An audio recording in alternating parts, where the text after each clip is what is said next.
Hakim Sarpin Rizaldi mengabulkan gugatan pra-peradilan Komisaris Jenderal Budi Gunawan. Hal itu dinilai sebagai langkah yang merusak sistem hukum dan bisa menjadi serangan balik ke polisi. Logika Hakim Sarpin juga dinilai sangat dangkal dengan menafsirkan sesuai pandangannya sendiri, bukan kepada aturan yang ada dalam KUHP.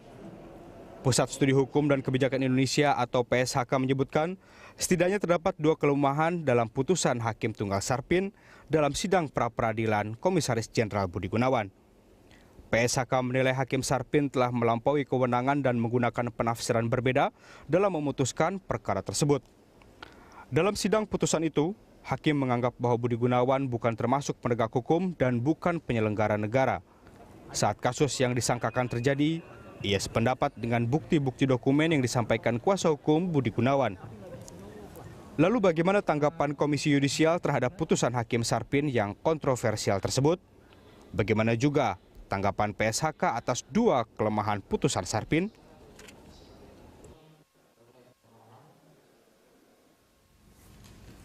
Ya, benar, seperti apa tanggapannya? Nah, untuk membahas putusan Hakim Sarpin Rizaldi di mata Komisi Yudisial telah hadir Ketua Komisi Yudisial Suparman Marzuki dan peneliti Pusat Studi Hukum dan Kebijakan Indonesia atau PSHK Miko Ginting. Selamat pagi Pak Suparman, selamat pagi juga Mas Miko. Nah, saya ke Pak Suparman. Pak, apakah KAI ini akan mendalami apa putusan dari Hakim Sarpin yang kemarin sudah disampaikan beliau saat pra-peradilan? Ya, kita sejak awal mengawal proses pra-peradilan ini, ada pemantauan yang intensif yang kita lakukan, ada perekaman seluruh proses persidangan, dan ada investigasi di luar persidangan. Keseluruhan dari rangkaian itu akan kita rekod untuk melihat, menilai bagaimana putusan ini. Sekalipun secara kasat mata, sebagaimana sudah diputuskan, kita sudah punya persepsi dan pandangan tentang putusan ini ya. Persepsi dan pandangan itu seperti apa? Apakah juga, karena kan banyak yang menganggap bahwa logika yang digunakan itu agak-agak apa ya? Tidak. Ya, saya kira saudara udah jawab. Kita punya asumsi yang sama karena tidak perlu terlalu cerdas banget untuk memahami isi KUHP itu ya. Dengan pemahaman standar kita sudah bisa mengidentifikasinya. Tapi proses ini sedang berjalan dan terus akan kita putus mudah-mudahan dalam waktu yang cepat. Ya. Nah, tapi Pak, kalau misalnya penetapan tersangka dari awal kan juga ini ketika ini diajukan ke pra-peradilan kan juga banyak pihak yang berpendapat bahwa penetapan status tersangka itu tidak bisa menjadi salah satu objek pra-peradilan. Tapi ternyata itu dipakai. Iya, itu kan sejak tahun 81 yang kita pahami, dialami, lakukan. Pra-peradilan itu tidak mencakup menguji sah tidaknya seseorang dinyatakan sebagai tersangka. Sebab itu domainnya penyidik yang harus dihormati oleh institusi penegak hukum lanjut. Nah, yang bisa diuji itu di luar itu. Sah tidaknya penangkapan, penahanan, penghentian penyidikan, dan seterusnya ya, yang sudah jelas di dalam KUHP itu.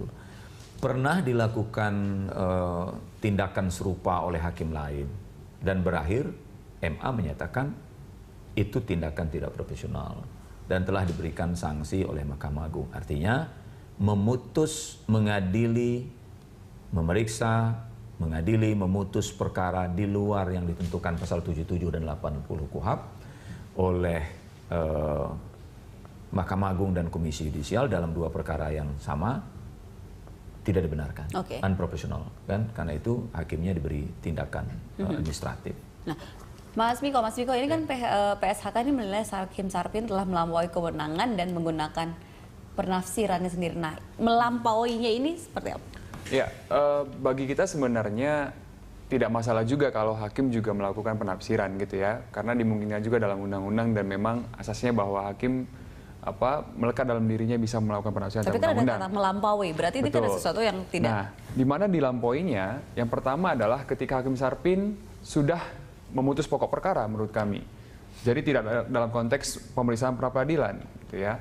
Ketika Hakim Sarpin memutus misalnya mendiskualifikasi status Budi Gunawan sebagai penyelenggara negara atau aparatur penegak hukum, menurut kami itu merupakan pembuktian unsur-unsur tindak pidana.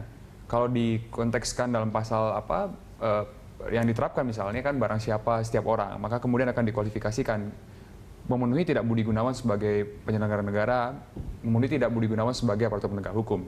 Kira-kira seperti itu. Artinya memang Hakim Sarpin sudah tidak hanya memperluas objek pasal 77 KUHP tentang pra-peradilan, tapi juga sudah melampaui kewenangannya sampai pada pemeriksaan pokok perkara gitu. Itu yang pertama. Yang kedua, seperti yang saya katakan tadi bahwa hakim memang dimungkinkan untuk melakukan penafsiran meskipun dalam konteks hukum acara sangat-sangat dibatasi. Karena kan hukum acara itu jelas, tegas dan tertulis gitu ya. Ada gium bahwa boleh melakukan sesuatu tapi tidak meskipun tidak diatur, itu tidak berlaku dalam konteks hukum acara. Nah, yang jadi persoalan adalah ketika penafsiran itu tidak lengkap dan tidak konsisten gitu. Misalnya begini, Hakim Sarpin memperluas objek pra-peradilan yang sudah dia atur secara jelas, tegas dan tertulis dalam pasal 77 hingga 83 KUHP itu, 95-97 KUHP, tapi tidak memperluas penafsiran pada penyelenggara negara. Gitu. Yang dimana juga dalam beberapa putusan sudah diperluas oleh hakim gitu. Jadi satu sisi memperluas, kemudian satu sisi mempersempit.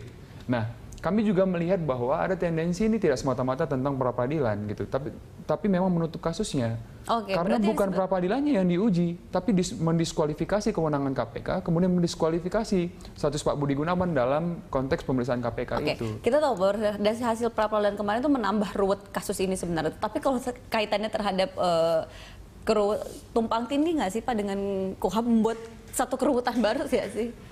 Sejak awal kita, Komisi Yudisial, dan saya yang menyampaikan bahwa berhati-hati dan cermat hakim dalam mengadili perkara ini. Salah-salah dia mengambil keputusan ini kan menimbulkan kerumitan, keruwetan, sengkarut hukum yang baru. Dan sekarang terbukti. Salah satu contoh, KPK tidak punya mekanisme SP3.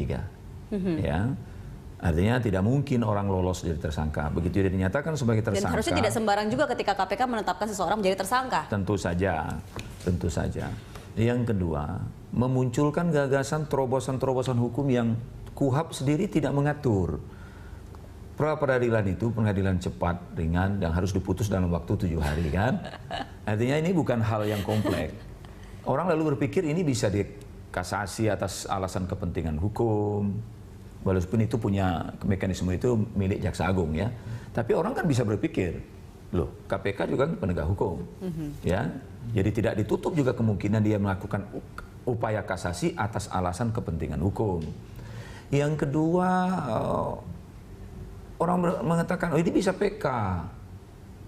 Karena sudah pernah ada hal serupa yang dilakukan oleh Jaksa Agung dalam kaitan Hakim Sepron yang memutus pra-peradilan, bagaimana diajukan itu. Itu semua adalah langkah-langkah hukum ekstra yang tidak diatur oleh aturan hukum positif kita. Jadi kompleksitasnya di mana-mana, belum di luar hukum lagi. Ya. Jadi ini yang dikatakan hakim bawah di lain hal juga tidak mendukung upaya reformasi Mahkamah Agung. Mahkamah Agung ini sedang getol-getolnya, giat-giatnya untuk membangun konsistensi putusan. Karena konsistensi putusan itu menjadi salah satu indikator ada tidaknya kemajuan peradaban hukum suatu negara. Ya, konsistensi itu salah satunya terkait dengan penerapan pemahaman hukum acara yang seperti ini. So di kita ini kan centang berenang, sudah kemana-mana orang hakim berimprovisasi, dan Mas Miko ini sepakat bahwa ketika kemarin Pak Hakim Sarpin itu adalah tindakannya ataupun putusan itu yang benar-benar di luar logika dan kita bisa mencium ada sesuatu yang tidak benar di situ. Satu memang soal putusannya bahwa putusannya memang terkesan janggal sekali. Kemudian tidak dilengkapi dengan argumentasi-argumentasi yang dapat dipertanggungjawabkan menurut kami. Sehingga kami juga melaporkannya kepada Komisi Yudisial dan akan melaporkan juga kepada Mahkamah Agung. Nah, namun juga perlu dipikirkan mengenai efek putusan ini gitu ya. Kemudian upaya-upaya hukum apa yang dapat dilakukan oleh KPK gitu. Nah, dalam konteks itu memang kami mendorong KPK, seharusnya KPK mengajukan upaya hukum, baik itu kasasi maupun peninjauan kembali.